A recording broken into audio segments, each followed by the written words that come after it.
هل تعلم ماذا يحدث لوالديك عند زيارة قبرهما؟ سبحان الله العظيم. حكى عثمان بن سواد، وكانت أمه من العابدات، قال: لما احتضرت رفعت رأسها إلى السماء وقالت: يا ذخري ويا ذخيرتي ومن عليه اعتمادي في حياتي وبعد مماتي، لا تخذلني عند الموت ولا توحشني في قبري. قال: فماتت، فكنت آتيها كل جمعة وأدعو لها وأستغفر لها ولأهل القبور. فرأيتها ليلة في منامي فقلت لها: يا أماه، كيف أنت؟ قالت: يا بني، إن الموت لكرب شديد، وأنا بحمد الله في برزخ محمود يفترش فيه الريحان ويتوسد فيه السندس والاستبرق إلى يوم النشور. فقلت: ألك حاجة؟ قالت: نعم، لا تدع ما كنت تصنع من زيارتنا، فإني لأسر بمجيئك يوم الجمعة إذا أقبلت من أهلك، فيقال لي: هذا ابنك قد أقبل، فأسر ويسر بذلك من حولي من الأموات.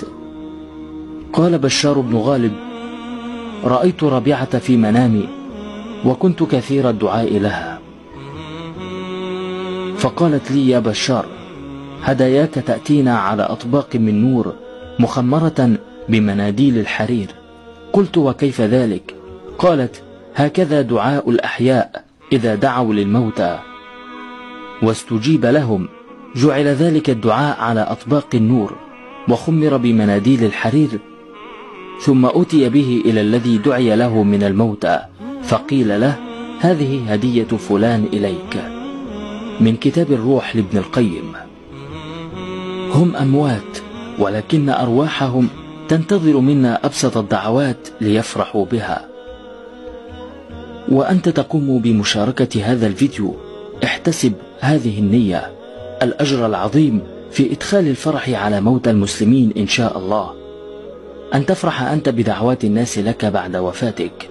دقائق من فضلك، لا تنسى موتانا من الدعاء. لا تنسوا مشاهدين الكرام مشاركة الفيديو مع أصدقائكم لتعم الفائدة، وشكرا لكم على حسن المتابعة، وإلى اللقاء.